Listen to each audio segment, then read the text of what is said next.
Hey, how you doing there again, folks? Me again, of course, Brandon Wenzel. Come back at you. Another offering. Off my sampler platter. Yes, indeed, folks. Sampler review series videos I've been doing for a little while now. Go over there, try out food and drink items. I eat stuff, I drink stuff, then, folks, I'm going to talk about stuff. I'm going to let you know all that you need to know about hopefully delicious stuff that, excuse me, the time I'm doing this, folks, I'm not going to lie. We're officially into the it's too damn hot for my liking weather. But we'll get to that. Folks, it's a super simple format. I'm going to go over there and try out food and or drink items for you. Whilst I'm doing so, I'm yammering about it for a bit. Whilst I'm doing all that, I'm inside my truck. Whilst I'm doing all that, folks, I'm wearing a super cool shirt. Folks, when I wear super cool shirts, I always like to highlight the super cool shirt. What super cool shirt am I wearing for you today? Happens to be my Microphone Misfits shirt. Yeah! If you're unfamiliar with the Microphone Misfits, they are a rap / hip-hop / breakdancing group that I'm a big fan of. They are out of Illinois. I became aware of their stuff several years ago now at this point. They were opening up for another act that I was there to see, and they blew me away. Like, just the level of stage performance, and then just also, like, they have that very sort of cool, old-school style of, hip-hop and lyrics. I also really like the fact, too, like, their lyrics are very, like, meaningful, it's not just bullshit. Like, they talk about a lot of social issues and stuff. And they're really cool guys, too. Like, I've actually gotten to meet them on several occasions. I have nothing but great things to say about them. They're awesome individuals. I like them so much, I've actually got videos of their performances I've attended. Those videos are on my channel, in case maybe you want to check them out.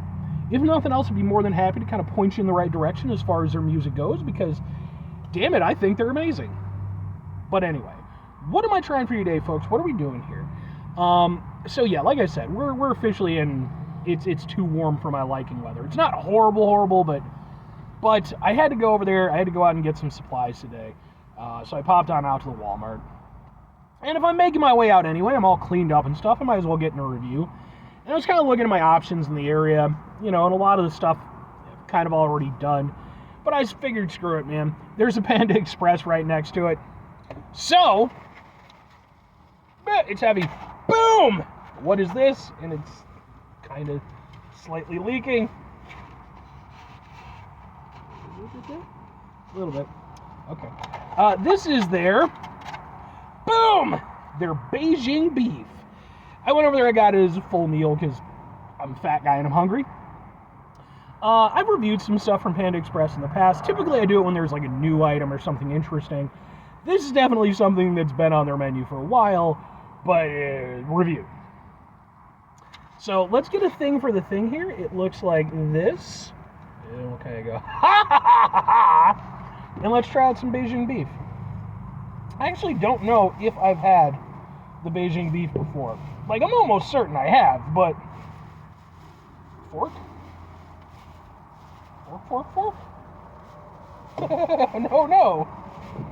Come on now. Alright. I'm sure I got an extra one somewhere. Fork. Fork,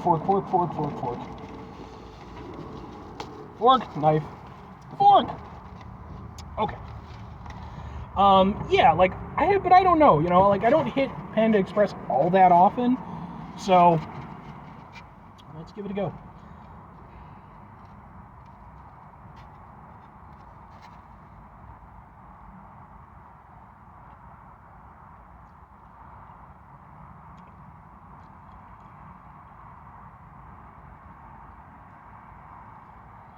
I mean, yeah, that's Panda Express.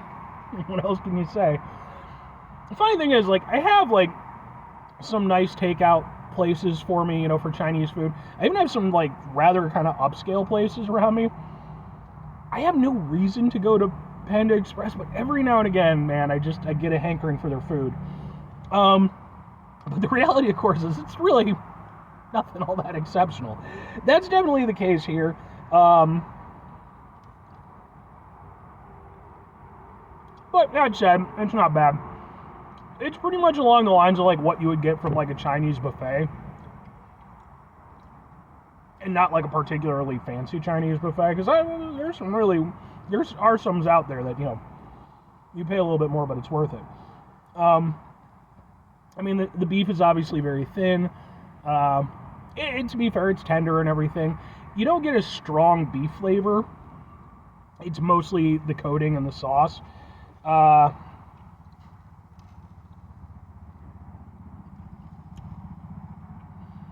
sauce is decent tasting. Again, very sort of Chinese buffet style. It's very sticky, very heavy. It's going to do that thing where it's going to fill you up because you've got heavy, sticky sauce, but then that's going to break down quickly. Might end up hungry a little bit later.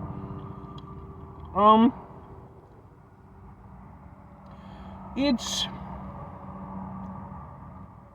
kind of similar to like a General Tso's, or almost like if you took, because like they're famous for their orange chicken. That's one of their signature dishes. It's kind of, if you took that, gave it a little bit more of a kick to it. It's got a little bit of a spiciness, not anything crazy, but gets to the back of your throat a little bit, lingers on the tongue. I like that aspect of it. So,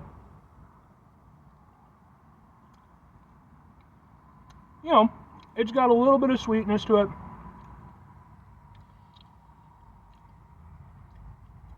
Little bit of savoriness. I would say mostly it leans on the kind of sweeter side, almost like slightly fruity tasting. And then, like I said, you get a little bit of a kick, almost a little bit of a peppery hit. Yeah, I mean, it's not bad for what it is. It's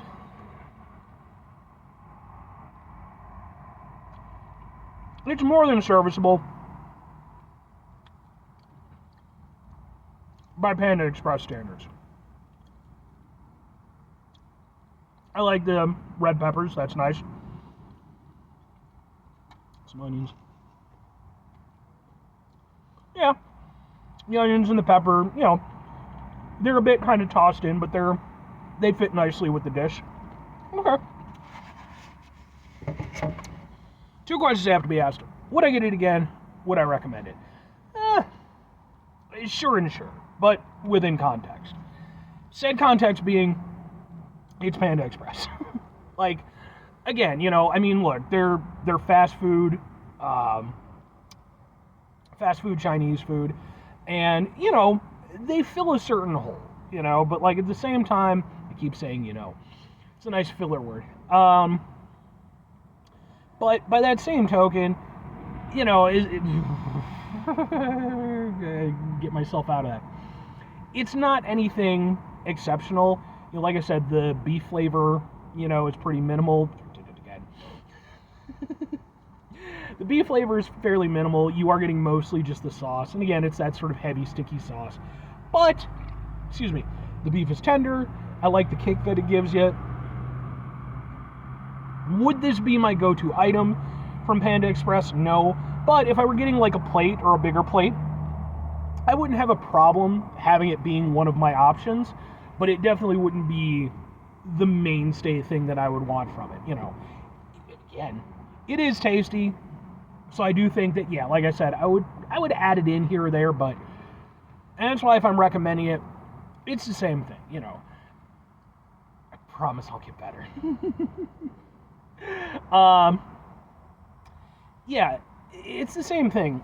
In regards to, could you get better Chinese food? Yeah, absolutely. Almost certainly any place that you would go with any reputation is probably going to beat out Panda Express. But Panda Express, they have a certain level of, it's fast food. They have stability. You're going to get, I'm just going to ignore it now. You get that stability, you get that, that experience that you're used to. And in regards to this, it's not a bad dish for what it is. And if you're already okay with Panda Express, there you go. If you're somebody who maybe you've never had Panda Express, this isn't anything you need to go out of your way to get, but if you do get it, it's not bad. It's just nothing overly special. 5 things before I get out of here. Have yourself a great rest of your day, spectacular rest of your week, monumental rest of your month, tremendous rest of your year. Have yourselves a truly, tastic rest of your life. Ugh. It's one of those things you don't realize you're doing it, and then you. Final two things. Number one, try to bring some positivity into the world. It's not always possible. It is, however, always appreciated. But what you do can't do it all the time. I know I can't do it all the time. Here's what you're going to do, folks. You're going to try not to be an asshole.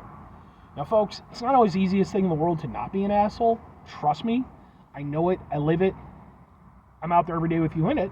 Life can be stressful and frustrating and just bullshit sometimes, folks. And when we find ourselves in situations where we have to deal with said bullshit, it's important we go over there whenever possible. Take a step back, try to mitigate the level of assholishness in our lives, hopefully do better for ourselves and for those around us. Very final thing, folks, do the thing. Whatever the thing is for you, that's what I want you to go out and do.